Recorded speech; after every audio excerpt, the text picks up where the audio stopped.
mchezo huu. Mchezo wa Azam Football Club utachezwa majira ya saa 11 jioni katika dimba la Azam Complex Chamazi. Kwa upande wa kocha wa kikosi cha Azam FC, kocha msaidizi, yeye anazungumza nini? Huyu hapa Kasim Liogope. Tumsikilize kile ambacho amekizungumza kuelekea katika mchezo wao wa siku ya hiyo kesho utakaopigwa katika kiwanja cha Azam Complex Chamazi, Dar es Salaam.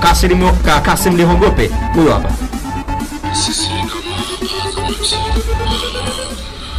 tumejipanga vizuri katika mchezo wetu wa marudiano dhidi ya KMKM, na tunajua tunakutana na mshindani wa aina gani, na bahati nzuri tumepata fursa ya kucheza naye mchezo wa awali, lakini pia tulijaribu kuwafuatilia, tumeona ubora wao kwa sehemu gani, lakini pia tumeona mapungufu yao kwa sehemu gani.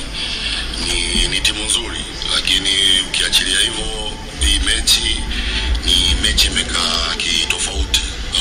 Sisi kwetu tunaichukulia mechi kwa umuhimu mkubwa sana, kwa sababu ni mechi ambayo kwanza inaenda kubadilisha historia ya maisha yetu katika karia yetu ya mpira wa miguu, na imekuja wakati mwafaka. Ukiangalia timu yetu tumeshiriki mashindano tofauti, lakini hii nafasi ambayo tunaenda kuipigania kesho ni nafasi tofauti, kwa maana kwamba tukifanikiwa kushinda tunaingia moja kwa moja katika group stage.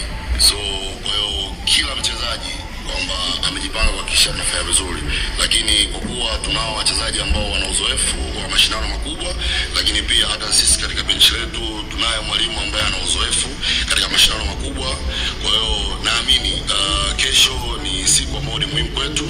Tunaomba mashabiki wetu wa Azam wajitokeze kwa wingi, lakini pia na Watanzania kwa ujumla, kwa sababu tunawakilisha nchi, na